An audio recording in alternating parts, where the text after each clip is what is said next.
Salut les voyageuses et les voyageurs, petite alerte avant de commencer cet épisode assez rapide.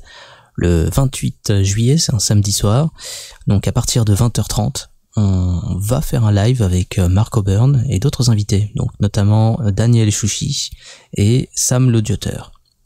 Ce qu'on fera en deux parties, c'est aborder les sorties hors du corps, les expériences de mort imminente et les expériences de faculté psy.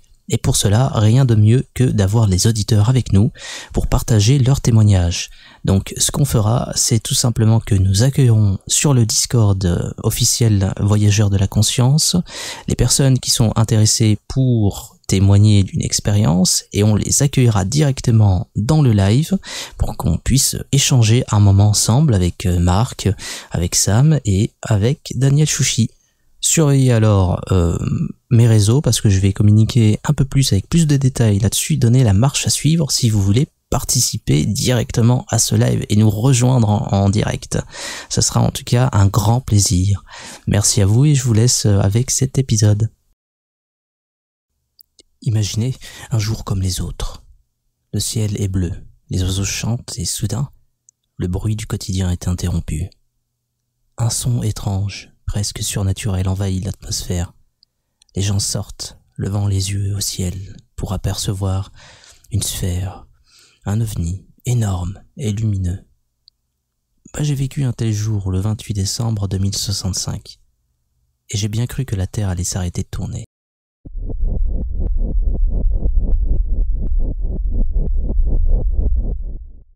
Ce jour-là, j'étais à l'université où j'enseignais l'ethnologie. Au début, la salle de classe était devenue plus sombre, comme si un gros nuage d'orage couvrait le soleil. Après, c'étaient mes élèves qui regardèrent en direction des vitres de l'amphithéâtre, avant de s'y coller pour voir ce qu'il se passait en dégainant tous leurs smartphones. Les téléphones bipèrent ensuite, tous en même temps. On recevait des notifications. Je me dirigeais moi aussi vers les fenêtres pour rester bouche bée par le spectacle qui s'offrait à moi. Un vaisseau inconnu traversait tout simplement notre ciel. C'est là qu'un groupe de gendarmes, accompagnés d'un officier de l'armée, firent irruption dans ma salle de classe. Docteur Chediak, Idriss Chediak.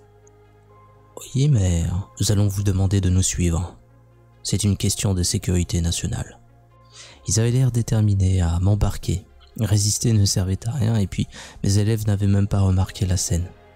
Mais je décidai alors de les accompagner jusqu'à un hélicoptère de l'armée. Un Puma, je crois, pour être précis. Une fois à l'intérieur, on me tendit un casque branché pour dialoguer avec les autres passagers durant le trajet inconnu qu'on me réservait. Qu'est-ce qui se passe? Vous êtes le docteur Idriss Chediak, enseignant l'ethnologie actuellement, mais avec un doctorat en astrophysique, en xénobiologie, en ethnologie et en droit. Vous avez fait partie du groupe de recherche qui examinait les formes de vie microbiennes découvertes sur Mars en 2053, et vous vous demandez pourquoi vous êtes là? Si vous voulez parler de l'engin qui est en train de survoler notre ciel, écoutez, je vois pas en quoi cela me concerne, directement. L'objet en question semble se diriger vers Paris. Voilà le problème, et vous êtes inscrit sur la liste des experts à contacter en cas de phénomène de ce type. Hein? Inscrit par qui? Je n'ai récolté alors que le silence après cette question. Dans quoi je me suis fourré encore? Mais qu'est-ce qu'on ferait dans une telle situation? Et est-ce qu'en France, on a un protocole de premier contact précis qui nous permettrait de répondre à cette problématique? Je pense pas. En tout cas, mes recherches sont assez minces en réponse. Nous avons des protocoles de combat pour des menaces connues, mais pas inconnues. Les militaires restent très pragmatiques, mais néanmoins il n'y a pas de véritable protocole de contact qui serait civil, qui permettrait justement une communication avec l'altérité. Et ça, c'est bien dommage.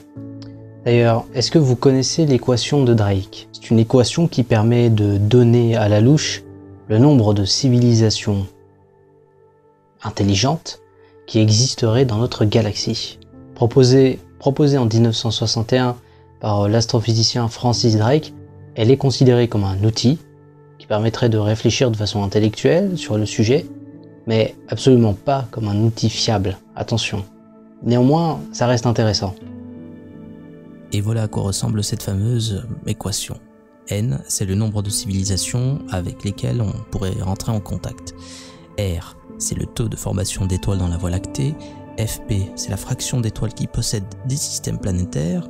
Ne, c'est le nombre moyen de planètes qui pourraient potentiellement soutenir la vie par un système stellaire. Fl, c'est la fraction de ces planètes où la vie se développe effectivement. Fi, c'est la fraction de ces planètes où la vie évolue vers des êtres intelligents. Fc, c'est la fraction de ces civilisations qui développent une technologie qui libère des signaux détectables dans l'espace. Et L, c'est enfin la durée de vie de ces civilisations. Et l'équation en décompte à peu près 36 civilisations intelligentes dont la plus proche serait à 17 000 années-lumière. Ce qui est beaucoup d'ailleurs en fait. En vrai, l'armée ne possède pas de protocole de contact connu. Attention, hein, connu par rapport à ce phénomène-là. Celui du premier contact. Le dernier en date de protocole de contact date de 35 ans, donc il est un peu périmé, et il nous vient du SETI, donc The Search for an Extraterrestrial Intelligence. La question qui se pose en fait, c'est est-ce qu'ils viennent en paix ou est-ce qu'ils viennent pour nous faire beaucoup de mal? La culture pop, et heureusement la science-fiction et les auteurs, nous donnent quand même des axes de réflexion, des réponses, qui nous permettent de réfléchir à défaut de véritables spécialistes ou d'experts qui oseraient un petit peu s'exprimer sur le sujet. D'ailleurs, certains contacts se déroulent de façon plutôt positive, hein, comme Rencontre du troisième type de Steven Spielberg de 1977. Dans ce film, Spielberg a réussi à s'entourer de spécialistes par rapport au phénomène des ovnis, des abductions, etc. Et ça se sent dans comment le film a été fait. Il me semble même qu'il y avait le grand Hynek qui était parmi les consultants du film. Et le protocole de premier contact était un savant mélange de patience, d'ouverture et de communication non verbale. Au départ, oui, on a l'utilisation de sons, de couleurs, de lumière. Et ça a été utilisé à la fois par les extraterrestres et les humains pour vérifier qu'on a bien des bases communes concernant le dialogue et la perception de la réalité. Est-ce qu'on voit les mêmes couleurs? Est-ce qu'on entend les mêmes choses? Est-ce qu'on compte de la même façon? C'est donc un échange qui permet aux deux parties de se reconnaître et aussi de se rassurer, surtout pour les humains, je pense. Ça permet aussi aux extraterrestres de leur côté, peut-être, de confirmer que Homo sapiens sapiens est une créature, un animal qui est doué de conscience, qui peut réfléchir sur certains concepts, qui possède une certaine sensibilité aussi. On a ensuite une escalade dans la communication entre les deux protagonistes du film. Enfin, on demande à des volontaires de bien vouloir rejoindre le programme d'Erasmus intergalactique, donc à la fin on a le protagoniste principal, un des protagonistes qui accepte de quitter femme et enfant pour partir dans un vaisseau spatial pour l'inconnu, donc ce qui demande énormément de courage. Le vaisseau s'est effectivement arrêté à Paris, et mieux encore, à peu près au-dessus de la Tour Eiffel. Un périmètre de 4 km de circonférence a été délimité et interdit à la population. On a dû évacuer tout le monde. En réalité, les gens quittaient de toute façon l'Île-de-France, de peur d'une attaque de la part du vaisseau. Un vaisseau d'ailleurs qui était le seul à être apparu, et en France qui plus est. Après une rapide délibération, il a été décidé que l'OTAN offrirait ses ressources, et le monde aussi. On avait compris que si l'objet était hostile, il s'agirait là d'un conflit qui ne concernerait pas que la France. Bon, il a fallu quand même calmer quelques pays qui possédaient l'arme nucléaire. Ça leur démangeait un petit peu, mais une fois que ça c'était ok, l'armée s'installa sur le champ de Mars, avec une base d'opération avancée pour se préparer à l'éventualité d'un premier contact. D'ailleurs, l'équipe dont je faisais partie était constituée des meilleurs cerveaux de la planète. Linguistique, ingénierie, juriste, diplomatie, bien même un mathématicien, et puis moi. On me confia le lead de ce groupe et on avait passé des heures à débattre sur la meilleure façon d'approcher l'objet, qui ne donnait d'ailleurs aucun signe de vie depuis. C'est là qu'un son retentit. C'était tellement puissant. J'avais l'impression que mes organes vibraient, c'était bizarre. Un des soldats présents dans la tente attira mon attention sur le moniteur. C'était une caméra que l'on avait placée sous l'engin. Regardez ça. Des lumières. Une série de patterns lumineux quand le son a retenti. Il peut s'agir d'une forme de communication qui utilise la vibration du son et la lumière. Mais regardez comment ça clignote. 3, 1, 4, 1, 5, 9, 2, 6, 5, le chiffre pi, 3. Je crois qu'il va nous falloir des grosses lampes et des grosses enceintes. L'armée était occupée à refouler les curieux et les journalistes un peu trop téméraires, et qui affluaient en masse autour du cordon mis en place pour isoler la zone où l'objet avait élu sa demeure. Il n'est pas exagéré de dire que le monde avait porté son regard sur nous. Officiellement, nous devions déterminer si l'objet était intelligent, ou s'il était piloté par une intelligence, et voir comment faire pour entrer en contact. Mais bon, suite à la prise de parole de notre invité, on sait qu'il connaissait la valeur d'une des constantes fondamentales, et nous avions décidé de répondre par une autre constante. Une fois le matériel mis en place, juste en dessous de l'objet, on avait commencé notre appel. Un signal lumineux, puis 6 très rapides, puis 1 lent, puis 8 très rapides, le tout accompagné d'un son à basse fréquence autour de 168 Hz. On répondait avec le nombre d'or. Et la sphère avait bien compris ça, parce qu'elle répondit rapidement. Cette fois-ci, elle clignotait avec une lumière blanche et de la couleur. Ça donnait un blanc, un vert, 2 blancs, un rouge, 3 blancs, un bleu. Mon Dieu, ils sont en train de nous enseigner leurs mathématiques. Ils nous parlent via les mathématiques. Dans Premier Contact de Denis de Villeneuve de 2016, on a un tout autre scénario. On suit du coup le docteur Louis Banks, dont la mission est d'établir le contact avec une espèce qui vient d'arriver et dont on ignore absolument tout. Le protocole de premier contact qui est utilisé là ressemble beaucoup à celui qu'on a dans Rencontre du troisième type. On a un mélange de patience, mais avec l'ajout d'analyses scientifiques très poussées, même de l'utilisation d'intelligence artificielle, pour essayer de comprendre comment fonctionne le langage de ces extraterrestres qu'on va appeler octopodes. D'ailleurs, c'est fou quand on y pense. Face à une altérité très importante, en tout cas suffisamment importante pour qu'on ne puisse pas communiquer de façon, par exemple, verbale ou autre, à mon avis, et c'est ça qui est fascinant, c'est qu'on va être obligé de régresser à des niveaux de langage les plus basiques, en fait. Parce que si on est face à une civilisation, à une espèce intelligente, on peut supposer qu'ils ont suivi un espèce d'évolution. Donc une espèce d'évolution qui fait que eux aussi, ils ont eu des modes de communication, comment dire, archaïques ou primitives. On peut le supposer. Sauf s'ils ont complètement oublié ça et qu'ils ont plusieurs millions d'années d'avance sur nous. Mais on peut supposer aussi qu'ils possèdent une certaine intelligence, quel que soit en fait leur type de morale, ou même s'ils sont amoral ou quoi. Mais que du coup, il est possible pour eux de régresser à un mode de communication basique eux aussi. Et du coup, de trouver un moment justement où ça match entre les deux, et on va pouvoir communiquer même de façon très basique. Et pour ça, il nous faudra des experts prudents, ouverts d'esprit, capables d'écouter leur intuition. Ça, c'est important. 75 heures ont passé depuis le début de la transmission et j'avoue que je n'ai pas beaucoup dormi. Une fois en possession d'un alphabet mathématique, nous avons pu vérifier quelques autres constantes que nous partageons en commun avec nos visiteurs. Puis la transmission du côté de la sphère s'est complètement arrêtée. Depuis, 5 jours se sont écoulés et les médias parlent d'échec d'un test que les visiteurs nous auraient fait passer. Les théoriciens du complot n'ont jamais eu autant de crédit. Les religieux semblent soudainement investis d'un devoir d'interprétation des intentions des visiteurs, et on voit encore des sceptiques tenter de rationaliser le phénomène. Certains pensent même que ce qui se passe à Paris est un complot fomenté par une branche des renseignements. Bref. La peur, l'incertitude et l'ignorance sont des mots qu'il nous faudra apprendre à gérer dans des situations de la diplomatie interstellaire, si jamais on survit à cette épreuve. À vrai dire, j'ai l'impression en effet qu'ils nous ont fait passer un test. En tout cas, on est resté plusieurs jours, sans aucune activité. Mais le lendemain, une sphère plus petite semble s'être détachée de l'objet pour se poser devant la tour Eiffel à 1 mètre du sol. Les moniteurs, les caméras n'avaient absolument rien remarqué, on n'a pas eu d'alerte. On a comme ça attendu plusieurs heures pour nous rapprocher prudemment de cette nouvelle manifestation. Les militaires pensaient qu'il s'agissait d'un drone, au vu de sa taille en tout cas, un bon mètre de diamètre d'après nos instruments. J'ai suggéré l'idée qu'il pouvait s'agir d'une interface plus complexe de communication pour amener le dialogue à un autre niveau. Oh, bon, bien sûr, ce n'était que des spéculations, hein, mais je ne sais pas, j'avais un drôle de sentiment.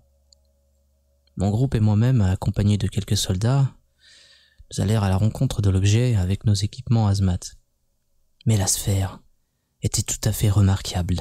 En tout cas, de près, on aurait dit un genre de mercure liquide. Une sphère liquide. Ça vous rappelle pas un film, ça? Sphère, c'est un de mes films favoris avec Contact.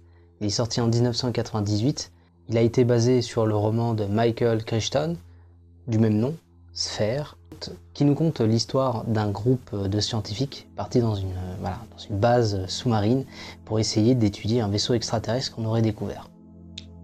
Et à l'intérieur de ce vaisseau extraterrestre, ou prétendument extraterrestre, qui se serait échoué en fait dans l'océan au Précambrien ou quelque chose de ce genre-là, on y découvre une sphère d'origine inconnue. Dans ce film-là, c'est pas à proprement parler un protocole de premier contact, mais en tout cas un premier contact avec une technologie d'origine inconnue, avec tout ce que ça implique. Mais dans le film, on considère que la sphère est une entité à part entière. Il y a plusieurs raisons de penser ça en tout cas. Par exemple, à un moment dans le film, il y a directement une conscience qui commence à communiquer avec les scientifiques à l'aide des ordinateurs de la base sous-marine, en disant que il s'appelle Jerry, en tout cas c'est comme ça qu'ils l'ont nommé, et qu'il provient de l'intérieur de la sphère. On comprendra plus tard en fait sa réalité, on comprendra plus tard en tout cas sa véritable nature, mais en tout cas c'est très intéressant. La sphère est perçue comme une entité, et donc elle devient une entité. C'est pour ça qu'on peut parler aussi d'un espèce de protocole de premier contact, mais alors là, le protocole de premier contact serait fait avec une espèce qui n'a rien à voir avec les humains, avec les mammifères, les reptiles ou quoi. C'est une sphère de mercure liquide, quelque chose de pas possible en fait au niveau scientifique. Et donc on est sur, encore une fois, une échelle de l'altérité qui est à son maximum. Et c'est ça qui est hyper intéressant du coup. En fait, en réalité, on ne sait pas si la sphère est une conscience. En tout cas, dans un symbolique, la sphère peut représenter une forme de conscience, mais parfaite. Donc il y a l'idée de perfection, mais le fait que ce soit aussi une espèce de liquide métallique qui reflète un petit peu de façon déformée l'environnement, et notamment les protagonistes quand ils vont arriver, et qui vont se voir un petit peu comme absorbés par cette sphère. Là, il y a une sorte de connexion qui s'effectue entre cette espèce d'entité, ou cet objet, ou cette chose, et en tout cas une espèce de technologie conscientielle, ça on peut le dire, et puis les protagonistes. On va le voir après, parce que petit à petit dans le film, leur réalité est en train de changer, c'est-à-dire que leur pensée, et notamment les choses les plus viscérales qui attendent eux, c'est-à-dire les peurs, les désirs, etc., commencent à prendre forme autour d'eux. Et quand il s'agit des peurs, ça peut tout de suite devenir très dangereux. On peut même dire qu'ils sont petit à petit plongés dans la folie, et ça peut être une conséquence d'un premier contact avec une espèce qui est complètement différente de nous, et qui bouleverse en fait notre psyché, à un tel point que on commence à perdre les pédales, quoi. Mais on comprend plus tard que les scientifiques ont acquis une espèce de faculté qui permet justement de matérialiser leur peur, mais pas que, leur volonté, leur intention. Et du coup, c'est un pouvoir qui vont leur être utile justement pour s'en sortir. C'est avec ça qu'ils vont régler leurs problèmes. Mais ils vont prendre en fait la mesure de leur responsabilité en essayant de renvoyer la sphère là où elle doit être, là où elle sera plus tard découverte. Je tournais autour de l'objet. La sphère était parfaite, et malgré l'interdiction des militaires, je posa ma main sur la surface. L'instant d'après, je vis l'univers. J'étais comme détaché de mon corps, dans un espace tridimensionnel très réaliste. L'espace autour de moi bougeait à une vitesse ahurissante. Je traversais l'univers, le temps lui-même. L'instant d'après, je vis la Terre, notre planète. Puis je fonçais à travers les étoiles dans une sorte de vortex, et au bout d'un certain temps, je vis une autre étoile, puis une autre planète différente. C'était leur planète, une planète gazeuse. Après un temps, je vis plusieurs vaisseaux sphériques émerger des nuages gigantesques. L'une de ces sphères quitta la formation pour se diriger directement vers moi. C'est là que je compris une chose. C'étaient pas des vaisseaux, mais c'étaient les extraterrestres eux-mêmes. La sphère se transforma ensuite pour prendre l'apparence d'un humanoïde. Puis, mon Dieu, l'apparence de ma défunte femme. Bonjour. Salut. Ce n'est pas vraiment toi. Oui et non. Nous avons jugé qu'il était préférable d'utiliser cette apparence pour communiquer avec toi. Mais je suis formé de tous tes souvenirs et sentiments que tu possèdes pour cette personne que tu as tant chérie. Je comprends, mais pourquoi vous êtes venu sur Terre? Nous sommes des voyageurs, des explorateurs et des gardiens, curieux de la multitude de vies qui existent dans cette galaxie. Nous souhaitons simplement nous présenter à vous, vous dire que vous n'êtes pas seul et entamer, si vous êtes d'accord, un cycle de communication et de tests avec votre espèce. Des tests? Écoutez, nous ne sommes vraiment pas prêts pour ce genre de contact. Encore de nos jours, notre espèce est capable de mépriser et rejeter d'autres humains à cause d'une croyance différente, d'une couleur de peau ou d'une origine différente. Franchement, j'ai peur que notre contact avec vous ne soit qu'un gâchis pour vous. Nous avons pris conscience de vos problématiques, mais nous pensons que la coopération nécessaire pour vous connecter à nous sera suffisante pour vous aider à vaincre vos démons. Ok, et on fait ça comment? Nous enverrons un module de communication tous les 10 ans. Et avec le même type de communication que nous expérimentons aujourd'hui, nous prendrons la mesure de votre évolution. En revanche, si vous régressez dans votre démarche, nous prendrons la liberté de stériliser votre planète pour l'implantation d'une nouvelle forme de vie consciente. C'est là que l'environnement se dissout et que j'ouvris les yeux sur mes collègues inquiets pour moi. Je me sentais allongé par terre. Shediac, est-ce que vous allez bien? Qu'est-ce que vous avez vu? Je temporisais. Le mieux c'était d'abord de retourner dans le camp et de trouver un moyen de formuler ça. Mais dans ma tête, je me disais que on était dans la sauce. Ça commence à sentir le roussi quand même là, non? En tout cas, ça me rappelle un autre film, Contact, avec Jodie Foster, qui est en réalité un roman écrit par Carl Sagan himself. Carl Sagan qui est un grand astronome, un grand scientifique à qui on doit des documentaires très inspirants. Donc dans Contact, on suit Jodie Foster qui joue Ellie Arroway, donc une radio-astrophysicienne qui va détecter un signal radio, un message extraterrestre provenant d'une intelligence, qui va y détecter justement, qui va y déchiffrer les nombres premiers et une retransmission de la plus vieille émission télé qui a été envoyée dans l'espace profond. Et suite à ça, ils vont découvrir à l'intérieur des plans, des diagrammes qui vont leur permettre de construire une machine. Par la suite, elle va être choisie après un long processus de recrutement pour être celle qui va être en contact avec les extraterrestres de Vega. Et cette machine, en réalité, va pas forcément fonctionner comme on le pense. Plusieurs heures vont passer pour elle, alors qu'en réalité, il ne s'est passé que 1 seconde ou 2, en fait, même pas. L'espèce de machine comme ça est tombée directement dans les filets, à travers cette espèce de vortex qui se mettait en place. Mais alors qu'elle a eu plusieurs heures où elle a voyagé à travers l'espace, etc. Elle a rencontré en fait ces êtres qui ont pris l'apparence de son père. Il y a eu tout un message un peu métaphysique qui a été employé. Et du coup, c'est hyper intéressant parce qu'à la fin, elle qui était une scientifique pure et dure, il n'y a que les faits, etc. Les croyances, c'est bon pour... voilà, c'est nul, ça sert à rien. Et à la fin, elle va se retrouver comme ça, à avoir vécu une expérience même conscientielle, on pourrait dire ça. Et devant le comité, elle va demander tout simplement de leur part de faire un acte de foi, en fait, par rapport à son témoignage. Ce qui est assez ironique, en quelque sorte. Mais ça prouve un petit peu, parce que Carl Sagan était lui-même un scientifique, qu'il était conscient que la foi, donc non pas la croyance, mais la foi, et la science n'étaient pas opposées, qui pouvaient travailler ensemble. Mais c'est aussi autre chose, un contact, c'est la quête de sens, c'est la communication, c'est l'importance de la collaboration internationale. Si on devait faire en fait un résumé de tout ce qui a été donné par les auteurs de science-fiction, par les films, etc., par rapport au protocole de premier contact, c'est 1. qu'il ne faudra pas un protocole de premier contact, mais plusieurs, parce qu'on n'est pas certain de qui sera au bout du fil. Voilà, donc il faudra définir une échelle d'altérité. Donc par exemple, une altérité moindre avec des êtres possédant 5 membres, en fait, 2 bras, 2 jambes, une tête, humanoïde ou bien un quadrupède.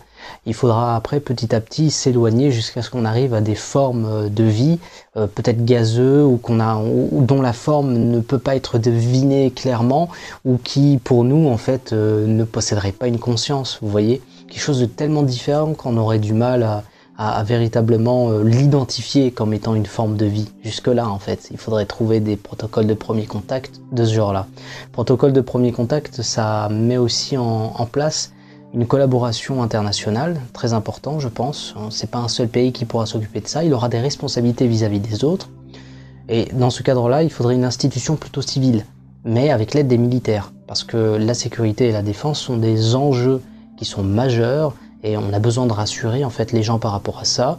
On a besoin aussi d'une aide logistique, mais au niveau des décisions, il faudrait un consensus et surtout il faudrait des civils, de plusieurs disciplines différentes en tout cas. Au niveau de la communication en tant que telle, il faudra utiliser les lumières, les sons, les mathématiques, même peut-être les odeurs, qui sait, les phéromones, les molécules, pour essayer de trouver un moyen de communiquer basique avec eux. Faire comprendre une chose, on est des êtres sensibles, on est des êtres qui pensent, on est sur cette planète, on n'est pas des fourmis, s'il vous plaît, ne nous écrasez pas. Et leur faire comprendre ça, qu'on est en quelque sorte comme eux, on est conscient de qui on est. Ça c'est le plus important parce que ça peut mettre en place l'empathie, c'est possible à ce moment-là. Qu'on a des enfants, qu'on a un instinct en fait maternel ou pas, qu'on a une moralité, leur expliquer un petit peu en quoi elle consiste. Peut-être qu'eux ils vont absolument pas avoir la même chose que nous, ils seront peut-être amoraux comme je vous ai dit ou quoi, mais c'est hyper important de faire passer le message parce que à mon avis à cette échelle-là on respecte la vie. En tout cas, s'il existe une pluralité de civilisations exogènes, la plupart d'entre eux pourraient être positifs, une autre pourrait être indifférente et d'autres encore pourraient être complètement hostiles à notre présence en tout cas. C'était tout pour cette vidéo, je vous remercie en tout cas de m'avoir écouté. N'hésitez pas à partager la vidéo, n'hésitez pas à donner votre avis, comment on devrait communiquer avec ces extraterrestres. Moi personnellement, je vous le dis, je pense qu'on n'est absolument pas prêt. On est une espèce complètement immature à ce moment-là. Ça va nous prendre du temps, beaucoup de travail et on est tellement immature qu'on n'a même pas de protocole de premier contact sérieux qui soit prêt. C'est comme avoir en fait des constats amiables dans sa voiture. On n'en a pas pour l'instant. Bon bah voilà, s'il nous arrive quelque chose, il faudra tenter quelque chose à la va-vite. Je dis pas que demain ça pourrait se passer, mais en réalité on est dans un univers où tout est possible, où en fait toutes les probabilités pourraient se mettre en place, où les étoiles pourraient s'aligner pour qu'un jour il y ait ce genre de choses qui se déroulent de notre vivant ou pas. Donc il faut se tenir prêt quoi. Merci en tout cas d'avoir regardé la vidéo, je vous dis à très vite, à bientôt.